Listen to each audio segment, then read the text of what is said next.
Mga SSS pensioners, mahalagang makinig ngayon. Papasok ang Enero 2026 na may dalang bagong payment schedule at isang malaking balita na direktang makakaapekto sa inyong buwanang pensyon. Kung nais ninyong malaman kung kailan eksaktong papasok ang inyong pensyon at ano ang dapat ninyong asahan ngayong bagong taon, huwag ninyong palampasin ang update na ito. Ang update na ito ay nakatuon sa mga mahahalagang pagbabago sa SSS pensyon para sa Enero 2026. Layunin nitong bigyan ng malinaw at tamang impormasyon ang lahat ng pensioners upang maiwasan ang kalituhan at masigurong maayos ang pagtanggap ng buwanang pensyon. Unahin natin ang payment schedule. Ang SSS pension ay patuloy na ipapasok batay sa huling digit ng SSS number ng pensioner.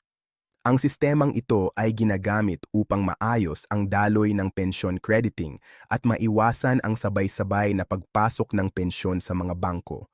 Gayunpaman, para sa Enero 2026, may mga inaasahang pagbabago sa petsa ng crediting upang maging mas organisado at mas episyente ang proseso. Ibig sabihin, maaaring may mga pensioners na makatanggap ng kanilang pensyon ng mas maaga kaysa sa nakasanayan habang ang iba naman ay mananatili sa kanilang regular na schedule. Dahil dito, mahalagang alam ng bawat pensioner ang kanilang karaniwang crediting date at maging handa sa posibleng adjustments. Ngayon, dumako tayo sa tinutukoy na malaking balita. Ayon sa pinakahuling impormasyon, ang SSS ay patuloy na nagsasagawa ng mga hakbang upang mas mapabuti ang sistema ng pension release. Kabilang dito ang mas malinaw na pamamahala ng payment schedule at mas maayos na koordinasyon sa mga bangko. Ang layunin nito ay mabawasan ang delay at masigurong tuloy-tuloy ang pagpasok ng pensyon buwan-buwan. Lahat ng uri ng SSS pensioners ay sakop ng update na ito. Regular retirement pensioners, disability pensioners, at survivor pensioners.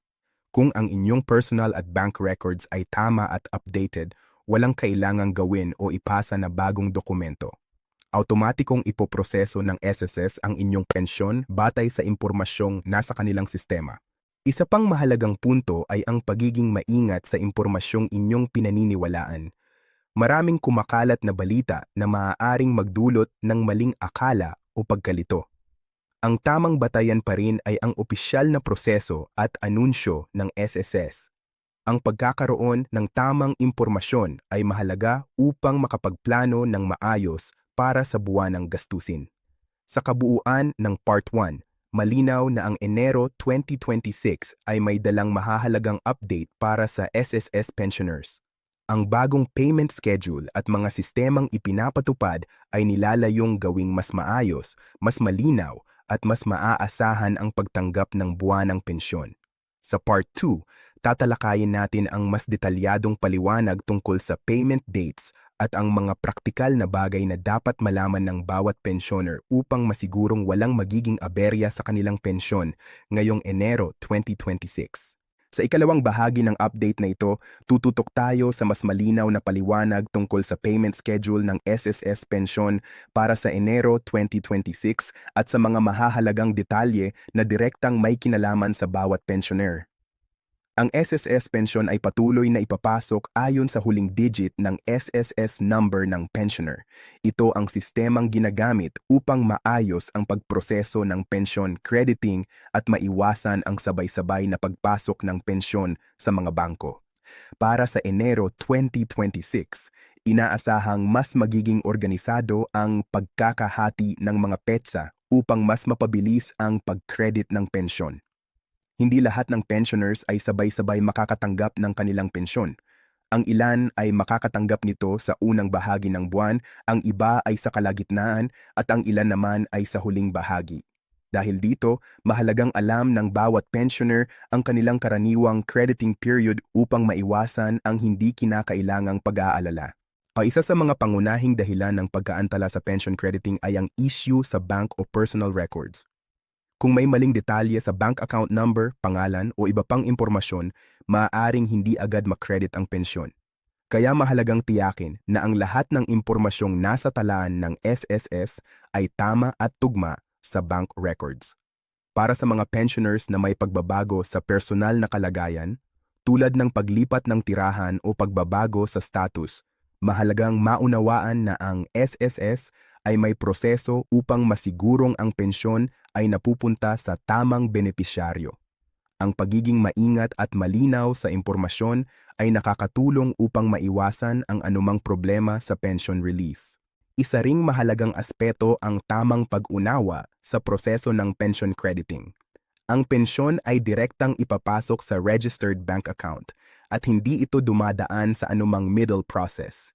Dahil dito, ang regular na pag-check ng bank account sa tamang petsa ay mahalaga upang malaman kung pumasok na ang pensyon. Sa kabuuan ng Part 2, malinaw na ang payment schedule ng SSS Pension para sa Enero 2026 ay idinisenyo upang maging mas maayos at mas malinaw para sa lahat ng pensioners. Sa pamamagitan ng tamang kaalaman sa schedule, pagiging maagap sa pag-check ng bank account, at pagpapanatiling updated ng personal records, masisiguro ang tuloy-tuloy at maayos na pagtanggap ng buwanang pensyon. Sa huling bahagi ng update na ito, pag-uusapan natin kung paano makakaapekto ang mga pagbabagong ipinatutupad ngayong Enero 2026 sa pang-araw-araw na buhay ng mga SSS pensioners at kung ano ang dapat tandaan upang manatiling maayos ang pagtanggap ng pensyon. Ang malinaw na payment schedule ay mahalaga para sa bawat pensioner. Kapag alam ang eksaktong schedule ng pagpasok ng pensyon, mas nagiging madali ang pagbabudget para sa buwanang gastusin tulad ng pagkain, kuryente, tubig, gamot at iba pang pangangailangan. Ang mas organisadong sistema ng pension release ay nakakatulong upang mabawasan ang stress at pag-aalala, lalo na para sa mga pensioners na umaasa sa pensyon bilang pangunahing pinagkukunan ng kita. Isa pang mahalagang punto ay ang kahalagahan ng tamang impormasyon. Sa panahon ngayon, maraming balita ang mabilis kumalat, ngunit hindi lahat ay tama. Ang pagiging maingat at ang pag-asa sa opisyal na proseso at impormasyon ng SSS ay nagbibigay ng katiyakan at kapanatagan. Kapag malinaw ang kaalaman ng pensioner, mas nagiging handa siya sa anumang pagbabago at mas naiintindihan ang takbo ng pension system. Mahalaga ring tandaan na ang SSS pensyon ay hindi lamang isang benepisyo, kundi bunga ng mahabang taon ng kontribusyon ng bawat miyembro. Kaya ang patuloy na pagpapabuti ng sistema ng pension release ay isang hakbang upang masigurong ang bawat pensioner ay nakakatanggap ng karampatang suporta sa kanilang pagtanda. Para sa mga pensioners, ang pinakamainam na gawin ay manatiling maalam sa kanilang pensyon details. Alamin ang sariling crediting period, siguraduhing tama at updated ang personal records, at iwasan ang paniniwala sa impormasyong walang malinaw na pinanggalingan. Ang mga simpleng hakbang na ito ay malaking tulong upang maiwasan ang problema at masigurong tuloy-tuloy ang pagtanggap ng pensyon. Sa pagtatapos, ang update para sa Enero 2026 ay naglalayong gawing mas malinaw, mas maayos, at mas maaasahan ang sistema ng SSS Pension para sa lahat ng pensioners. Ang kaalaman at tamang paghahanda ang susi upang ang bawat pensioner ay makaranas ng mas panatag na buwan, may kasiguruhan sa oras ng pagpasok ng pensyon at may mas malinaw na pagtingin sa hinaharap. Ang mahalaga ay manatiling kalmado, maging maalam, at patuloy na unawain ang sistema ng pensyon. Sa ganitong paraan, ang bawat buwan ay mas magiging maayos at mas magiging handa ang bawat SSS pensioner sa anumang pagbabago.